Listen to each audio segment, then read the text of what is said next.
Bada bing, bada bing. Okay, this sounds like a scene out of a horror movie, but it's part of a real-life case that just happened in the Philippines. December 10th, 2021, so this is pretty recent. 17-year-old Janice is hiding under her bed. There were 3 masked men that had broken into the family home. They're going room to room, attacking anyone that they stumble across. Janice is hiding underneath her bed, literally a horror movie. Janice managed to slide under the bed, but she had no idea when the door to her room would open, when they would walk in, if they would even see her. Maybe, I don't know, maybe they would drag her out by her ankles. She didn't make any noise. She can't make any noise. She obviously can't call the emergency service lines. She doesn't even want to talk. She's terrified. So she starts texting her family group chat, hoping her parents would read it and maybe they would send help. They would come to save her. Her parents are both at work. She's home alone with her 2 siblings, and she starts texting the group chat. 3 masked men enter the house. They're attacking us. Please, please, help. I can hear them screaming. They're hurting us, please. That was at 2:48 p.m. Janice could hear her siblings scream for help, and she was getting no response from her parents.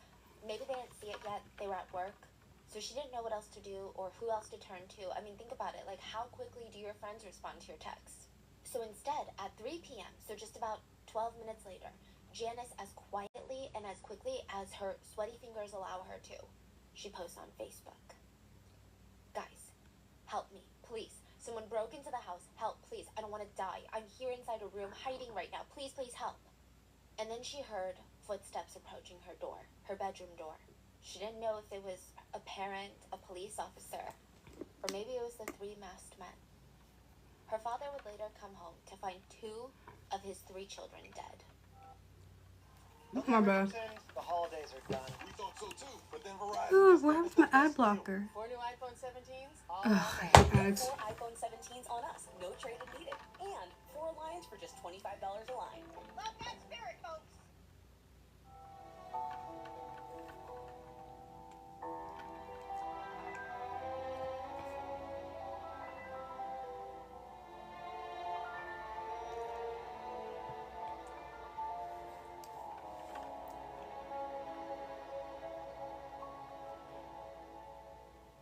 As always, full show notes are available at RottenMangoPodcast.com. This case is pretty recent. It's based in the Philippines, and a lot of the sources were a mix of Tagalog and English. I did get a Tagalog speaker to help translate and help with the research, but of course, there are still things I think that can get lost in translation. If you guys know anything about this case that I didn't mention today, please let us know. And with that being said, let's get into the very, very strange case that everyone is comparing to a very specific Hollywood horror movie. Like one of the most iconic horror movies. Because this case is truly one of those instances where you think, you're like, I know where this is going, and then it just keeps getting worse and worse and worse. So let's go back to December 10th, 2021, really quick. Clearly, this is a crucial day. This is the day that Janice is hiding under her bed. And immediately, the beginning of the day was off to a memorable start, a good start. It was the first time that Janice called the Maguads, her parents, Maguad, Mr. and Mrs. Maguad, mom and dad. They were leaving for work. They were kissing the kids on the cheek, and she called them mom and dad. I mean, I'm sure they told her for a while now that she can call them whatever she feels comfortable with, but she finally called them mom and dad. That's a huge day for any adoptive parent. You feel accepted. You feel like you earned this child's trust. You earned the title. I imagine Mr. Maguad, Cruz, his first name is Cruz, went to work just smiling, like ear to ear, split grin. He just seemed really excited about this and about the family that he was working so hard for.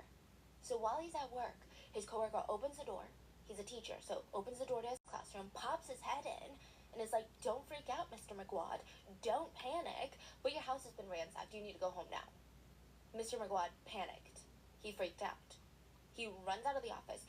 I think it took him about 15 minutes to get into his car, drive all the way home from the school, and there was no context given to him about what his coworker said. All he knew is that his house was ransacked and his 3 kids were at home, or they were supposed to be at home. He's terrified. He can't care less about the damn house. He just needs to get home for his kids, okay? He forgot his house key in the hurry because when he jumps out of the car, he runs to the front door and he doesn't have the key. He's shaking the handle. It's locked. He's pushing up against the door. It's still locked. It's not budging. So he decides, I gotta try another door. He turns to leave the front door and he looks down because there's like a crunch underneath his feet. He realizes that at the front of the front door, just on the floor, is a blood-soaked blanket and a knife. The handle of the knife was also missing. So he Just tries... the blade part? Yeah, just the blade part. I imagine, and this is speculative, but I imagine that would happen if you were using the knife to do like very severe things for the handle to break off. There must be a lot of force applied in some sort of Yeah. direction. I don't think anyone came in with just a knife blade. So he tries the front door again, and this time there's a stronger sense of, panic and distress after what he saw. He's banging on the doors, shouting his kids' names. 3 kids, nothing. The door won't even budge. So he runs around the house to the back door, and he's still screaming his kids' names, like Gwen, Boy, it's a nickname, Janice, and so he's running around the house to the back. There wasn't even a single scream coming from inside the house. It was eerily quiet. He gets to the back door, yanks it open. Thankfully, it's unlocked. And this is when Mr. McGuad realizes he's got to protect his kids. Okay, so of course, any father wants to immediately run into the house and scream his kids' names and frantically just look for them, making sure that they're alive. But he's thinking, if there's an attacker, if they're maybe holding my kids hostage so that they can't scream and shout, I gotta be quiet and maybe I can at least sneak up on the attacker. That's what he's thinking. He's like, maybe I can knock them out. So as quietly as possible, he starts tiptoeing through the kitchen. And the minute he steps into the living room, his entire life, at least how he knew it, Bro, I swear on everything. ended in that moment. The entire living room was painted red with blood. You couldn't even see the floor, that's how much blood there was. Broken vases that were knocked over. There were glass shards everywhere. Blankets were soaked in blood. They were just thrown around. Even things that didn't belong in the kitchen, like pans, pots, baseball bats, they were just in the center of all of this, and they were covered and soaked in blood. And in the middle were the bodies of 2 of his 3 children. They had been murdered. Whoever did this was clearly sick and deranged and angry. I mean, the injuries on the McGuad kids were really bad. One of them was even missing an ear. It had been severed off. Now, one of his children did manage to survive. But they were incredibly distraught, obviously. They had been hiding under the bed when the attack took place, and they heard everything, every noise coming from downstairs. In what was supposed to be one of the best days of Cruz McGuad's life, it was now like a living nightmare. Every time he closed his eyes, all he would see are the 2 kids laying in the living room. Before we get into who survived, how it happened, I need to give you a breakdown of the McGuad family. And it starts with 4 McGuads. The 2 McGuad parents, Cruz and Lavella, and their now teenage kids, Gwen and Louie. So it's the 4 of them. Until one day, Gwen and Louie, they're both teenagers, they come home. They're like, Mom, Dad, we gotta talk to you about something. They sit their parents down, and in like the most professional Shark Tank proposal, concise, calm, well thought out presentation, they're telling their parents why they need a 5th member of the family, why they need to adopt Gwen's best friend, Janice. It kind of sounds crazy. It's like, no, we're not just going to adopt your best friend so that you can have a never-ending sleepover. That's not how life works. But the kids are like, Mom, hear me out. She's an orphan.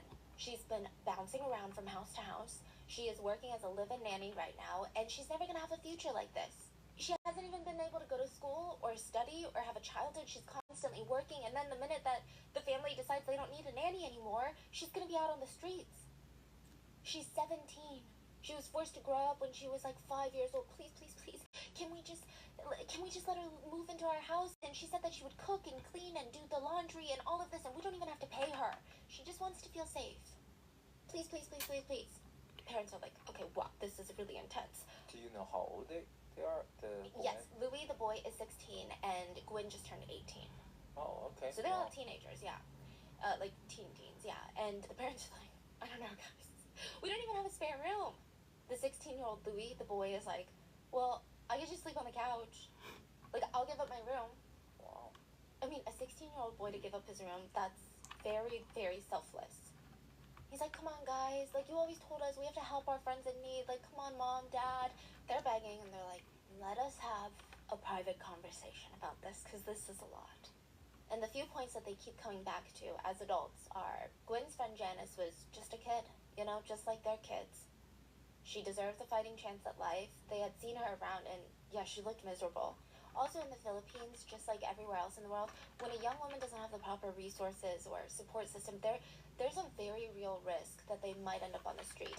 And once that happens, it's very likely that she could potentially be forced into work or worse. And even just the thought and threat of that looming over Janice's head, I mean, as parents, that's heartbreaking. Like, this kid is growing up knowing that this could happen to her at any moment. Just like one choice from somebody else. She has no control over her life, no safety net. The McGuad parents decide, maybe we can take the burden off of Janice. She's just a kid. She shouldn't have to worry about making sure that she has enough food and shelter. So the McGuads are very religious. They thought, you know what, maybe the Lord has blessed us with enough to provide for our family and a little bit more, because maybe we were meant to provide for Janice. Look, the McGuads are incredible people. I mean, there are so many families with even more than what the McGuads had, and they probably wouldn't agree to this, but they were just not normal people. So the McGuad family, they went from 4 to 5 members. They formally adopted Janice into the family, like legal papers and everything. So let's talk about each one of the family members. Mr. McGuad, Cruz, the father. He worked as an elementary school teacher, and it seems like his career path was on the right track. He was spoken very highly of, constantly getting recognized for his good work. There was a promotion in the works, so he was doing well financially as well. And his wife, Novella, she was the principal at the same elementary school. So the two of them, they don't make like an insane amount of money. They're school teachers, they're a principal, but they were considered more privileged in their town. I'm the world's greatest advertisement for the hottest new super drug that makes you effortlessly beautiful.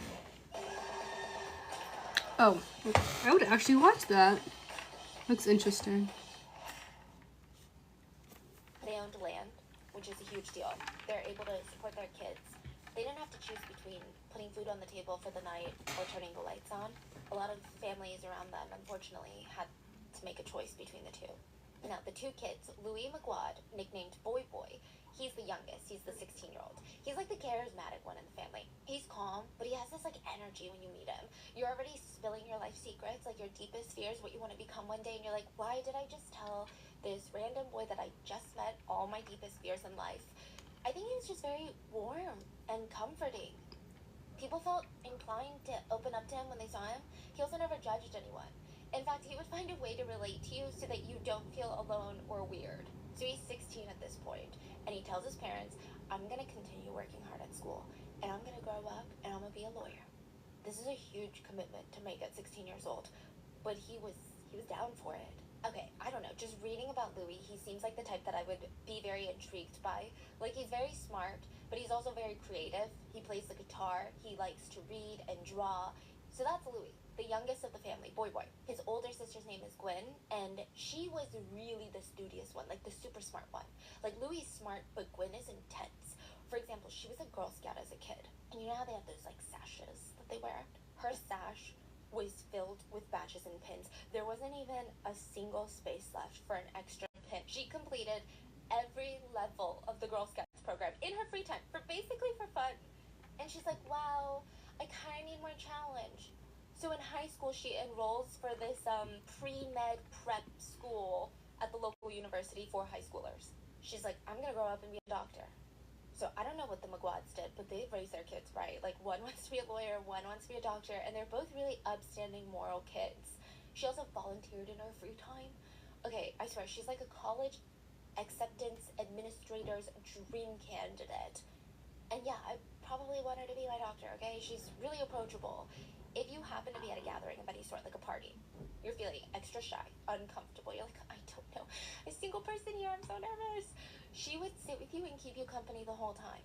Okay, you know how some people will come and sit with you and they'll chat you up, but the minute that someone more interesting comes in or a friend of theirs comes in, they ditch you. They're like, okay, bye, have a good one. Gwen was not like that.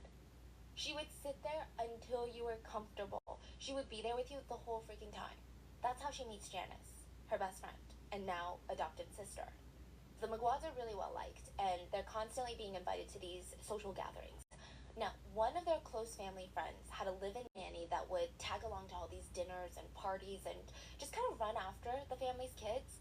So she's a live-in nanny for one of the McGuad's family friends. So she's brought to these parties on a working basis, you know. She's running around looking for the little kids that she's supposed to watch.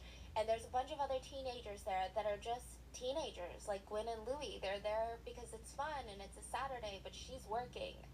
And Gwen noticed her on more than one occasion. Mainly because, you know, Gwen's like, she looks like my age. She must be my age, but wow, she's working. So Gwen strikes up a conversation with her, and they instantly click. Janice is a year younger. She's 17. Gwen just turned 18. And the two of them are like attached at the hip after the first time they start talking. Their favorite thing to do, this is like their go-to. Whenever Janice could get off work for a few hours, they would come up with these elaborate photo shoot sets. And they would like hang up sheets in the backyard and do these fancy little backgrounds. They would set up the little string lights. They would try to time it with golden hour. And then they would do each other's makeup and hair. And they would spend hours just goofing around trying to take pictures of each other. They also really enjoyed filming TikToks together. Just... I'm gonna get a new ad blocker. It's kind of pissing me off. Of them dancing. It's really cute. It seems like they're really close friends. They kind of look a little shy doing the dances, but Louis is really cute and charming. Okay, in a way that little brothers typically seem to be, he's like sticking his hairy leg out to block the girls when they're dancing, and they're all like laughing and swatting his leg away. So the three of them, they look very comfortable with each other. So it's like once they're comfortable, Gwen feels like she can finally ask, you know, the question, like, why are you living nanny for this family? Like, you don't seem to enjoy it. Do you need to make money for your parents? Like, what's going on? You can tell me, or if you don't want to, you don't have to tell me. Janice opens up and she says, well, I don't have parents. And she starts walking Gwen through her life story, and it's pretty heartbreaking. Janice said her first real memory started when she was like 8 years old. Before that, she doesn't really remember much. She just remembers she's 8, and a stranger found her wandering around a ship by herself, like a giant boat. Not even like a cruise, like I'm talking like a shipping container boat. Her parents were nowhere to be found. I don't know, they may have lost her, but more likely Janice believes that they just completely abandoned her. The stranger was nice and thankfully not a child predator, because they helped post Janice's name and picture on Facebook. Okay, I don't know if that's a good idea, but you get it. And they were posting on online forums to see if her parents were looking for her. Nobody ever responded. Finally, Janice is dropped off at the Philippines version of CPS, the Department of Social Welfare and Development. We're just going to call it DWSD. And that's where Janice stayed. So she's bouncing around from home to home. And then recently, she was offered a job as a live-in nanny for this young family, and she took it. Okay, so she hates the job. She hates it. But don't get me wrong, she's so grateful for this opportunity. I mean, to have like a family take her in and let her live with them, that's a great job. You know, it's sad though. She like gets to see these young kids live this amazing life with a family that care about her. She sees Gwen and all the teenagers at the gatherings being, you know, teenagers. They have stress, but it's different. They have parents to comfort them. She told Gwen one of the things that she wished for the most growing up. She just wished that she could run around with kids. She wished that when she was running around, she would fall down, scrape her knee, and she could just have a mom to run to that would hug her and put her on her lap and blow on her knee and tell her, it's okay, I got you. I mean, even now, Janice said she wished that all she had to worry about was getting good grades and getting accepted into college and not getting fired and being without a home and having nothing to fend for herself. So Gwen is really emotional when she hears Janice's story. I mean, for one, she had come to see Janice as her sister. So to hear about how hard her life was, I mean, it was rough. But another reason was, I'm sure it touched on the privilege that Gwen felt like she had to know that she was lucky enough that she could always depend on her parents to be there. So, like, side note, Gwen's parents, they're not, like, free-for-all parents. They're not showering her with amazing, luxurious items and, like, letting her do whatever she wants. Just because they were doing okay didn't mean that they were spoiling the kids. Each member of their family, they had their own set of chores. Everyone had to pitch in. The kids had to study. They had to get good grades. Everyone had to be responsible. They had to go to church on Sundays. Like, there were a lot of rules. They were actually pretty strict parents. But Gwen and Louis had come to really respect their parents for that. They really were raised really, really well. Like, I think the fact that Gwen and Louis are even comfortable enough to ask their parents to adopt Janice, that just shows you how tight they are, how close they are. So Janice moves in. She gets formally adopted, okay? She moves into Louis' room. He moves out. He's permanently on couch duty now. And from the moment that Janice moves in, everyone treats her like family. They wanted her to feel like at home. They enrolled her in a school immediately. I mean, she had all this room to breathe now. She didn't wake up every single morning to worry about work and putting food on the table. She was just a kid. She said for the first time she had the luxury of daydreaming about her future. Like what her dreams are gonna be, what she wants to be when she grows up. She had never done that before. So after moving in, the three siblings, they get closer and closer. They kept doing their photo shoots, hanging out all the time. Janice even went on vacation with the McGuad family for the first time. So, really close. Now, I do want to make it clear, not everything was sunshine and rainbows. I'm sure any adoptive parent will tell you that it's freaking hard when a new child has to get accustomed to their new environment, learn the rules, and even just to trust the adoptive parents. It's a long process. There's this long, hard grace period you have to go through, and it's completely normal for there to be hiccups along the way. You just have to be open about it, which the McGuads were. I really do think that them being educators helped them in this whole process. They were always patient and understanding. So Janice's first hiccup came a few months after her adoption. The McGuad family had land and a few pigs that they were raising on this land. So they have little pigsters. And Cruz sold one of these pigs for about $200 US. He takes a little cash, it's a bunch of small bills. He puts it in a little cash jar in the primary bedroom because he knew that, I don't know, maybe he'll need it for an emergency one day. The same month, his elderly parents test positive for COVID. Now, in the Philippines in 2021, there were these quarantine facilities that you have to go to. So at least in this area. So his parents, they're being quarantined in a government facility and they would need money for food and supplies while they were stuck in there. Cruz is like, okay, perfect. I knew that $200 was going to come in handy. He runs to grab it from his little glass jar and it's freaking empty. It's gone. He's like, that's so weird. So he asks his wife, hey babe, have you seen the money? She's like, no, why would I touch the money? He asks his kids and they're like, no, I haven't seen the freaking pig money. Why would I? What? He's like, okay, well, do you guys know where it would be? Everyone's shrugging. They have no idea. They all start helping Cruz search for the missing money. Cruz even wondered if maybe thieves had gotten into the house to take the money, but that didn't make sense because nothing else was stolen. And usually someone was home, so wouldn't they have known? They also have these big dogs that bark like crazy at strangers. So he's genuinely puzzled by this. It's like, this is a case of missing money. This is mind-boggling to me. The family looked around for hours. You know, the family is doing well enough to feed the kids and everyone. They're financially stable to a degree, but they don't just have a ton of extra money laying around. So Cruz really was counting on this $200 to give to his parents. He needed it. They're doing everything. Couch cushions, under the refrigerator, under the stove. They're turning over all of the rugs. And one of the kids picks up Janice's backpack. Not because they think it's in Janice's backpack, but to search the ground underneath Janice's backpack. Her backpack was suspiciously heavy. Again, he had received small bills for the sale of the pig, including, I believe, heavier coins, maybe. And so it's not just, two $100 bills. They're like, oh, that's weird, because we're doing remote learning. We don't really have a lot of textbooks in our bags right now. So they thought, what the hell? Why is her backpack so heavy? But they didn't accuse her. Get 4 iPhone 17s on us and 4 lines for just $25 a line. Patience. I need patience. I'm gonna crash She out. kind of glanced at Janice, This girl and she has me. saw the kid, in her this. sibling, holding her backpack, and it was just, the look of guilt was so clear on her face. It was clear as day. She confesses. Turns out, Janice had a secret compartment that she made in her backpack. So you know the bottom flap of your backpack, you open it up and you look inside and you're like, oh, that's the bottom of the backpack. Well, she undid the seam, created a little empty space between the fabric and the actual inner lining of the bottom of the backpack, hid the cash in there, sewed it back on, basically creating a false bottom for her backpack. Very I might crazy. do that. But the crazy thing is, Damn. and That's this is why I'm smart. like, I don't know if I can be a parent because it takes so much patience and understanding. Because I'd be like, why'd you do that? That's crazy. But Chris wasn't even angry.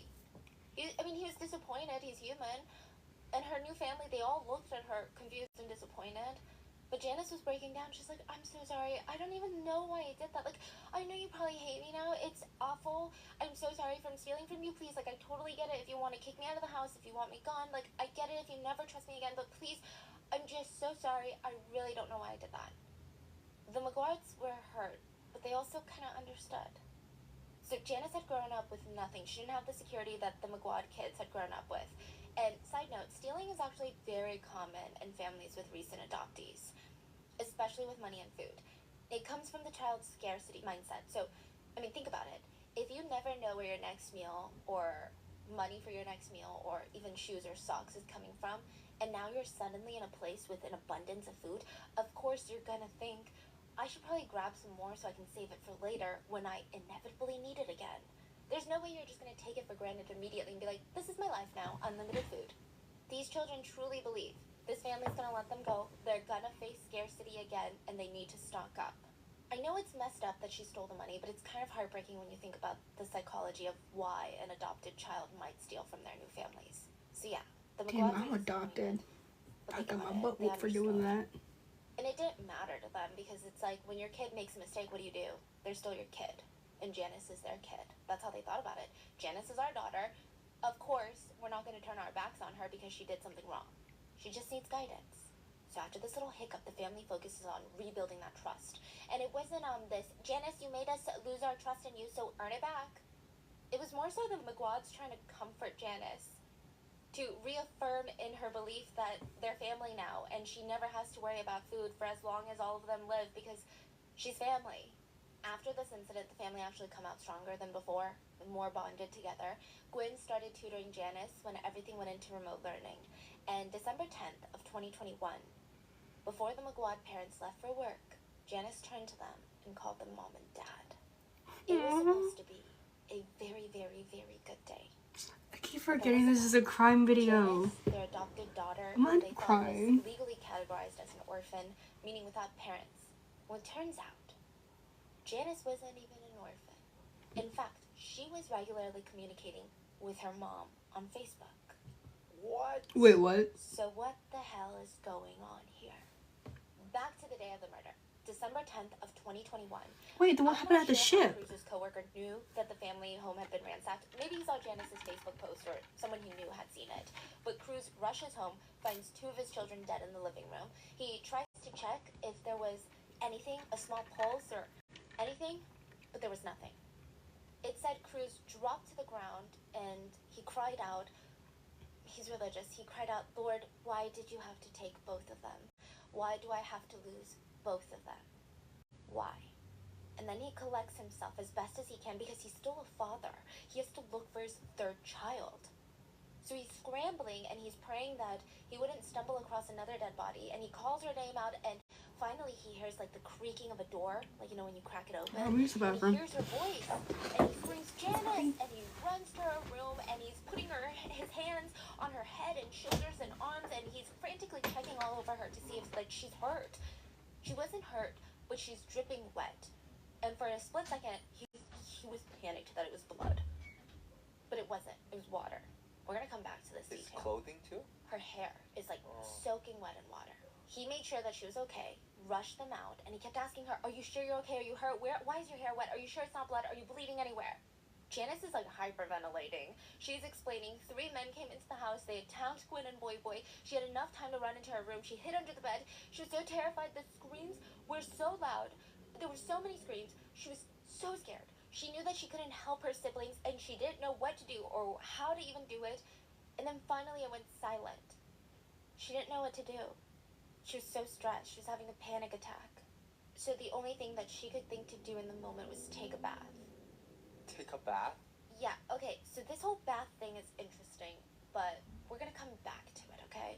It's just very odd, because, you know, I know what you're thinking, and maybe we're on the same page, let me know, but I feel like a bath is very vulnerable.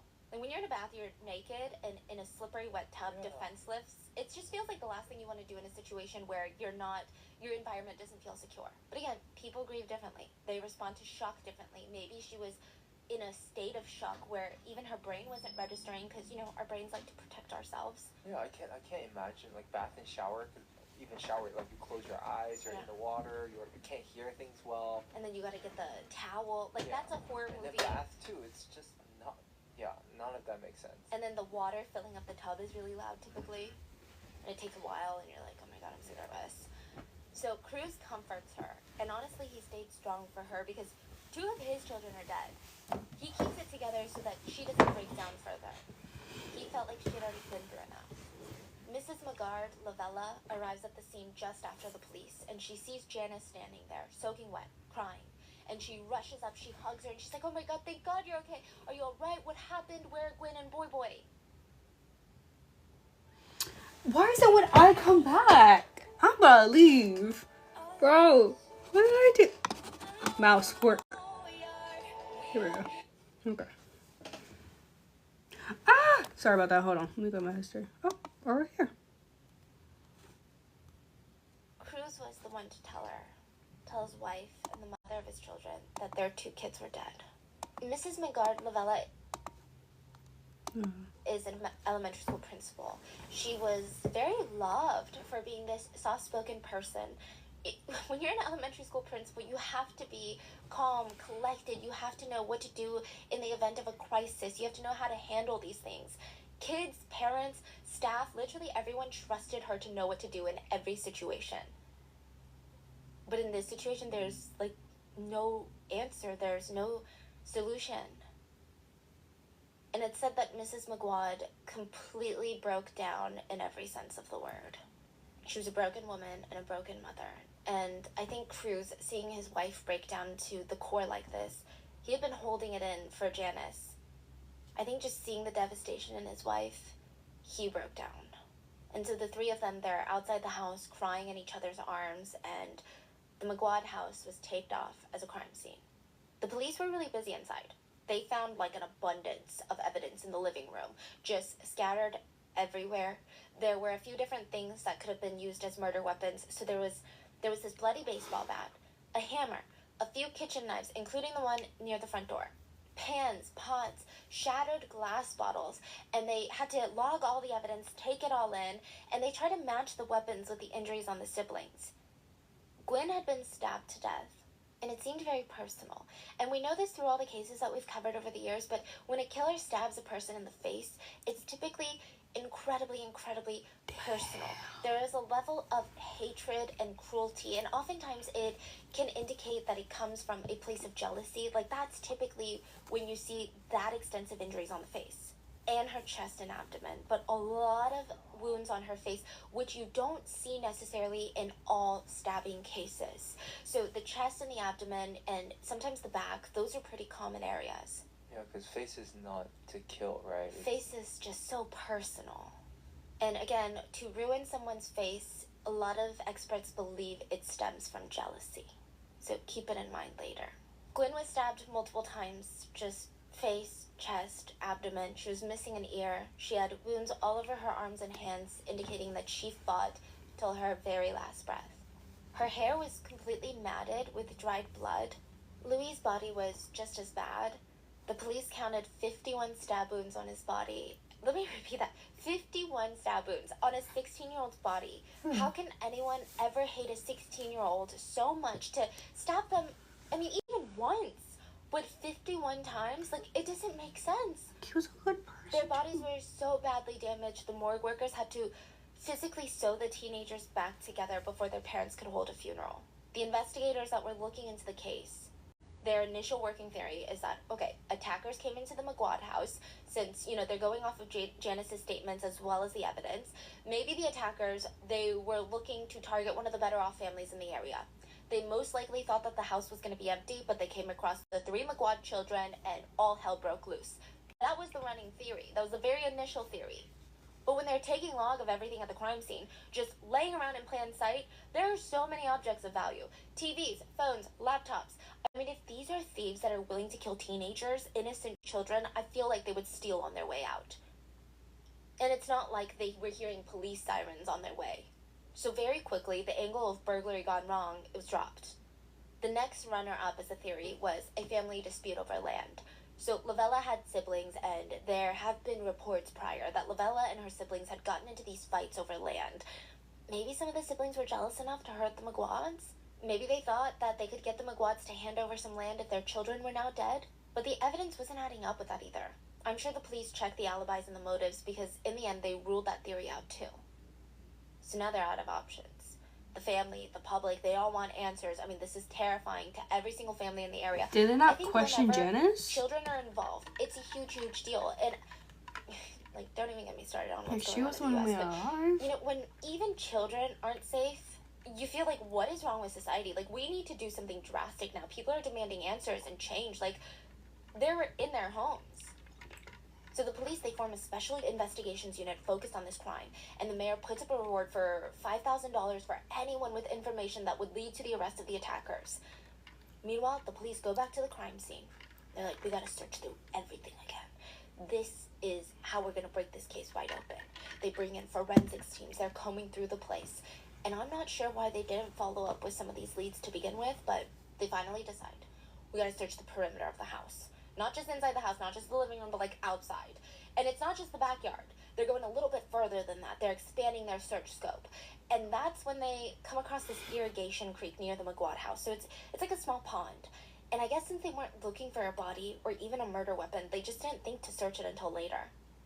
They got incredibly lucky.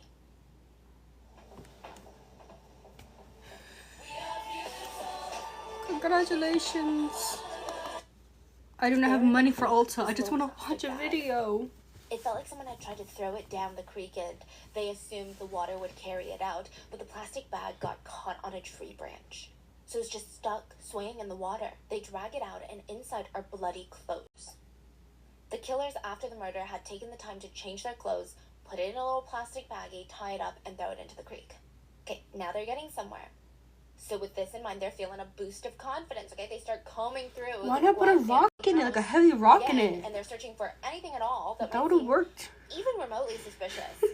Meanwhile, the netizens, they're doing their own little investigation. And the police, they explored the burglary gone wrong theory, the land dispute theory, but there was one theory that nobody really wanted to be the first to say. Do you know what I mean? I mean, it just feels almost politically incorrect. It feels wrong. It feels cancelable to be like, we think the survivor did it. Like, even just saying that, that's crazy, right? I mean, normally I'm like, don't say it then. If you think you're gonna get canceled, don't say it, because you're probably, like, don't come up with these theories. Wait, did people think of that right away? Yeah, like, netizens were like, I don't really want to say it. They're trying to, like, come up with roundabout ways of being like, well, there's a few parts. Nobody wants to be like, I think the survivor killed them. The netizens did have some strong points, though.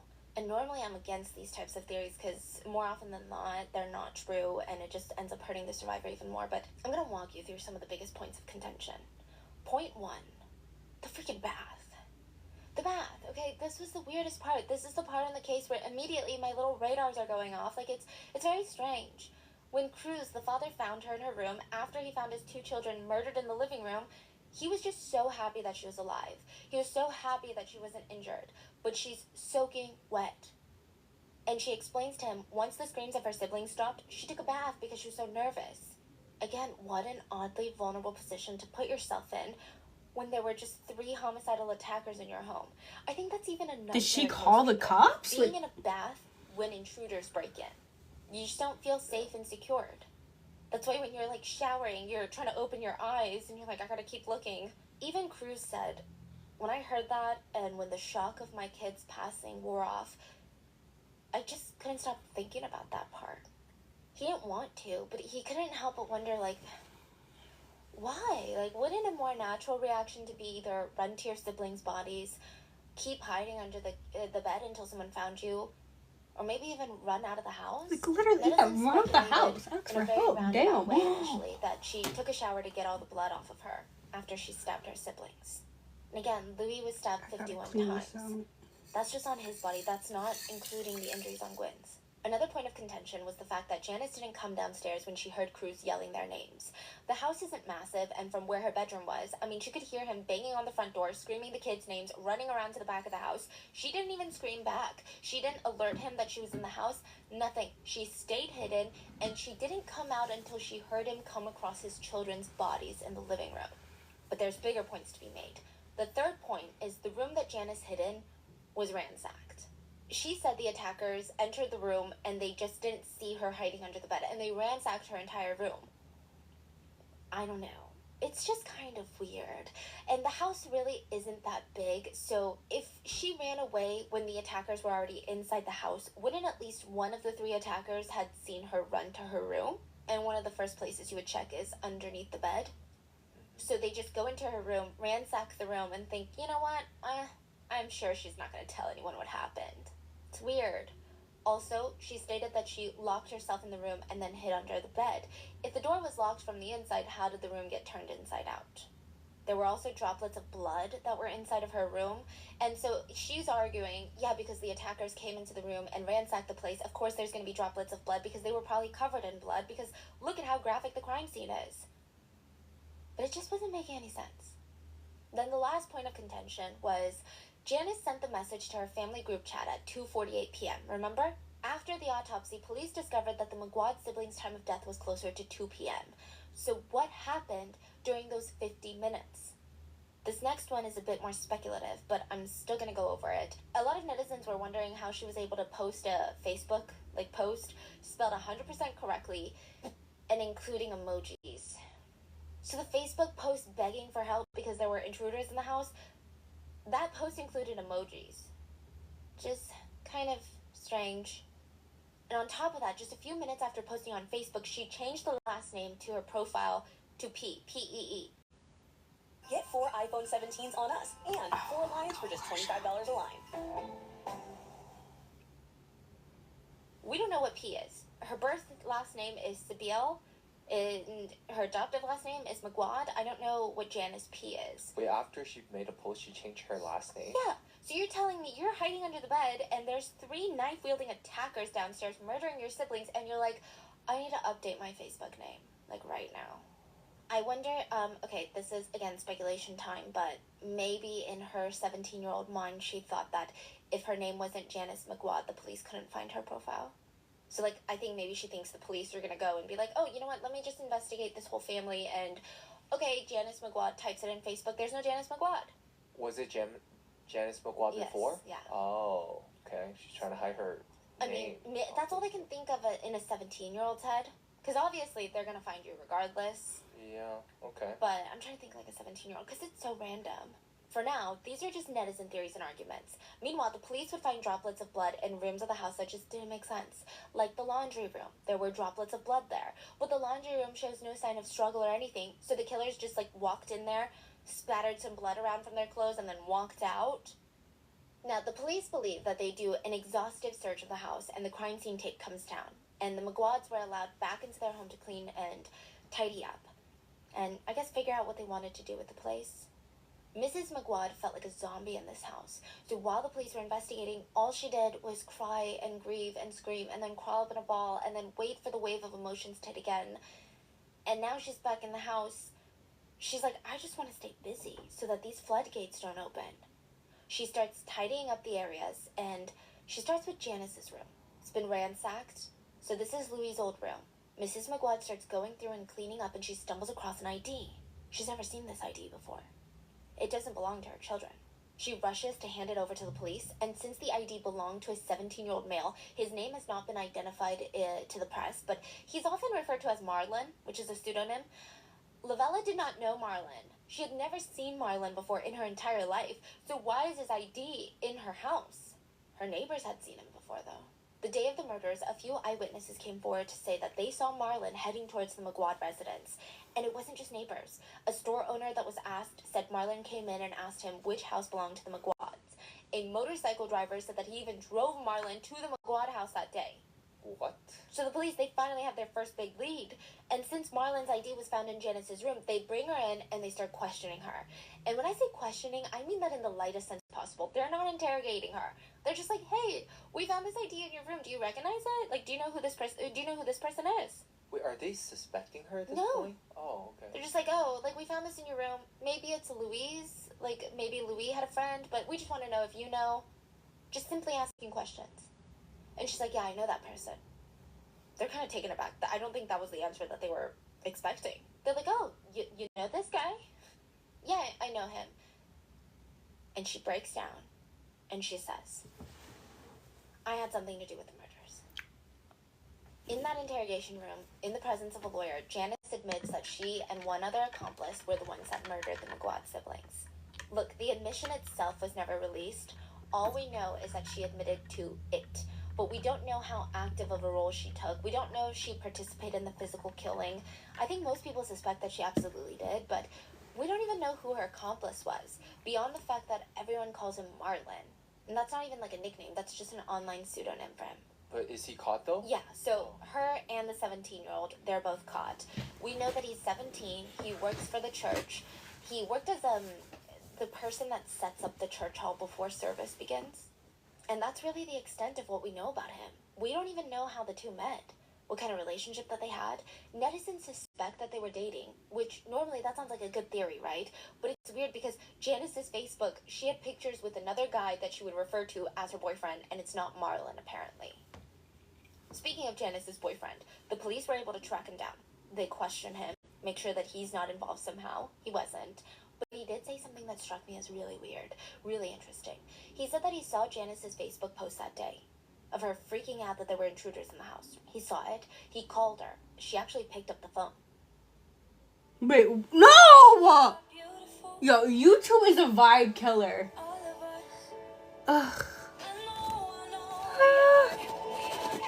Why would my mouse work? But she didn't answer. She didn't respond. It was just like silent on the other line. He didn't hear any strange noises or anything like that, so after a few seconds of silence, he just hung up.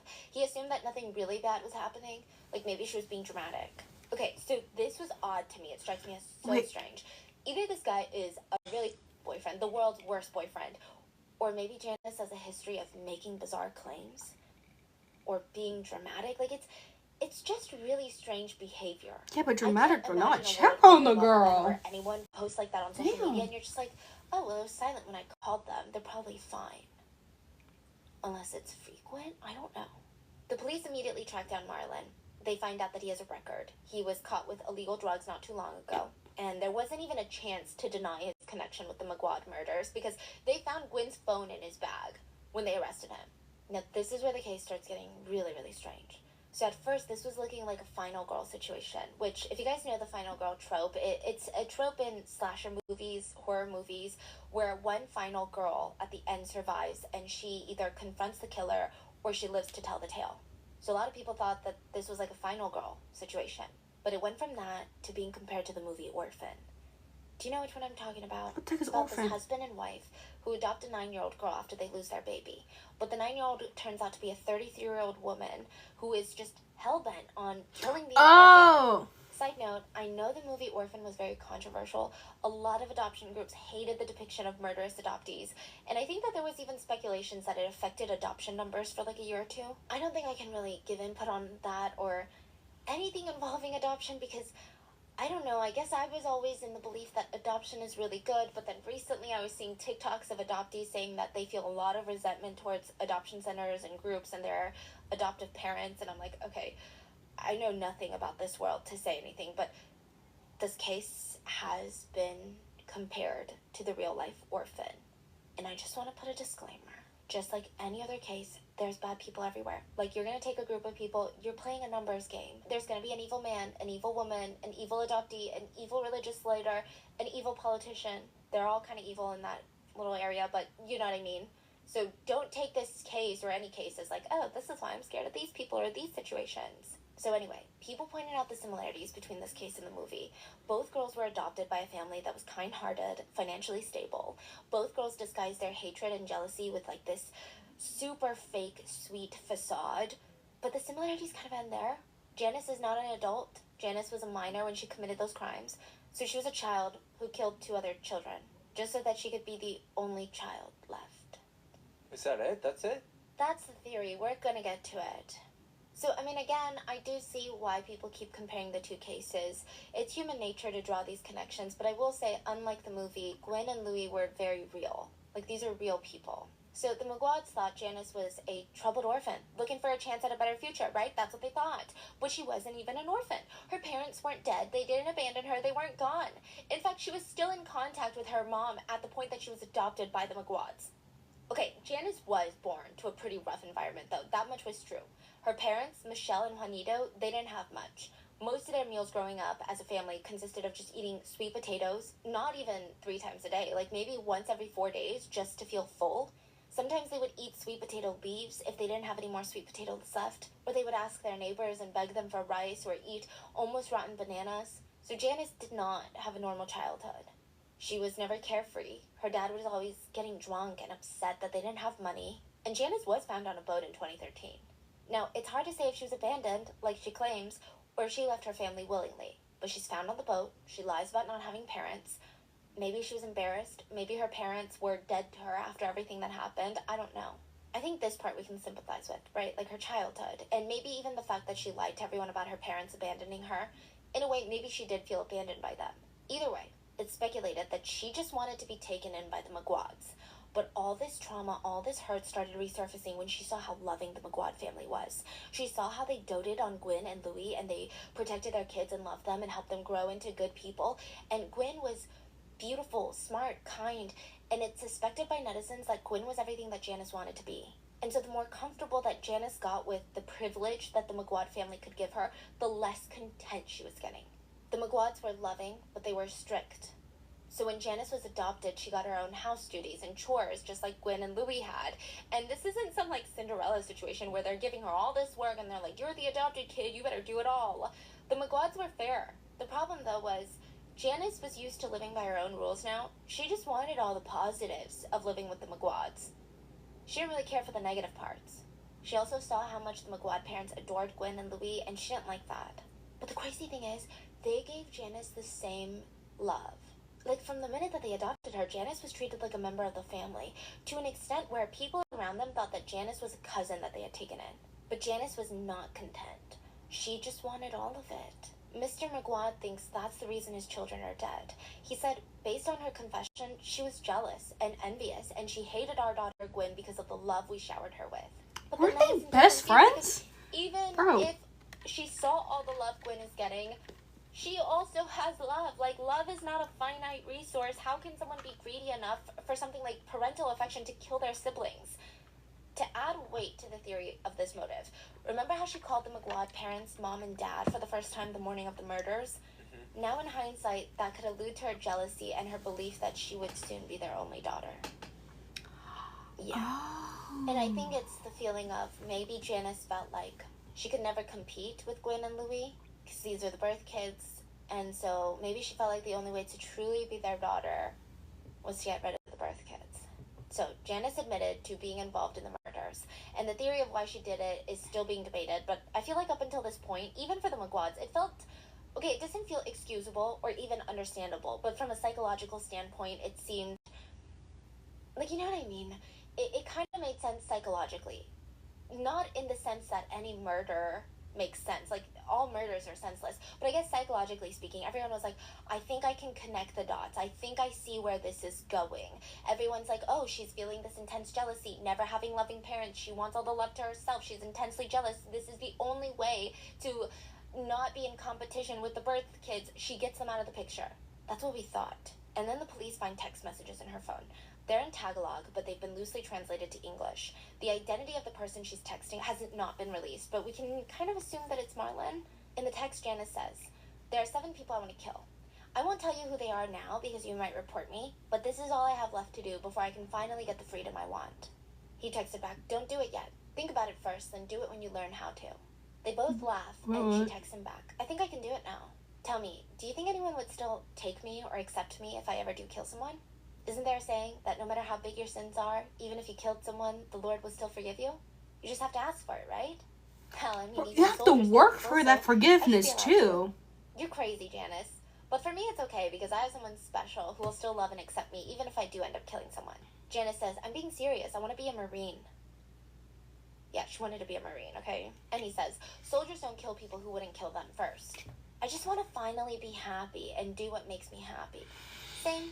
I want to not worry about the people around me anymore.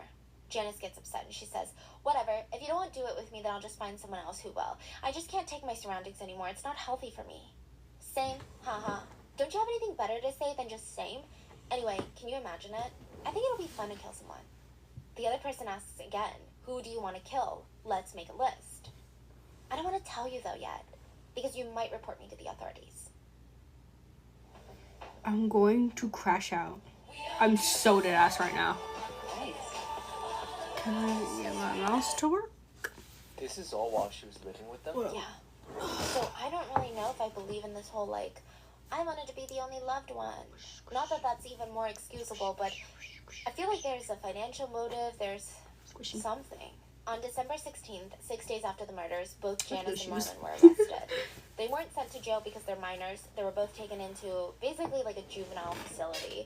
And, Wait, so what's going on with? Wait, when they turned mom? 18, You're saying didn't she's they still go to talking jail? her? yeah, her mom has no idea what's going on with her. I guess the mom is like, okay, you're just off to fend for yourself, and they would just keep in contact through Facebook. So her mom was a mom. Speaking of Janice's mom, she would actually meet with the McGuad parents. She would look for them, and she ran into them at Gwen and Louis' cemetery. So Michelle, Janice's mom, approached them, and she got down on her knees and said, "I'm so sorry. Every time I see their photos, I can't hold my tears back. I feel how you feel." Lavelle lifted the woman back into a standing position so that they were eye to eye, and she said, "You don't need to kneel. If only I could make you feel how painful it is, but I don't have the courage to do that. All I want and all I'm asking you is maybe you're the one person that can get her to tell the truth of what really happened." Michelle, Janice's mom, tried to go meet with Janice, but she was not allowed to see her. So the killers were tried separately. So they were tried for the murder of Louis and for Gwen separately. One for Louis, one for Gwen. And when the first sentence came out, it was insane. Oh, speaking of, while they were at this juvenile center, they're provided with like activities. It doesn't even seem like prison. They're going through therapy. They have activities to keep them not bored. So And while mental they're at the hospital. center, Janice, for lack of a better word, she gave everyone there the creeps. She would just sit in her cell quietly, never made small talk, no interest in anything, just sitting there watching everyone. The other kids there were so scared they asked to be transferred to a different room. So the first sentence came out, and the two killers would receive 10 years each for the murder of one McGuad sibling. So there was still another trial left, but the public and the McGuad parents, they were outraged. Like, how can someone get only 10 years in prison for taking another life, for taking the life of a child? It said the sentence was light because in the Philippines, the criminal age of responsibility is 15, meaning if you're younger than 15, you get no legal liability, just rehabilitation, but Janice was 17. So between the ages of 15 and 18, the criminal sentence would be rehab until they reached 18. Basically, they're going easy on them because they were minors when the crimes happened. That's some Freaking BS. Crazy.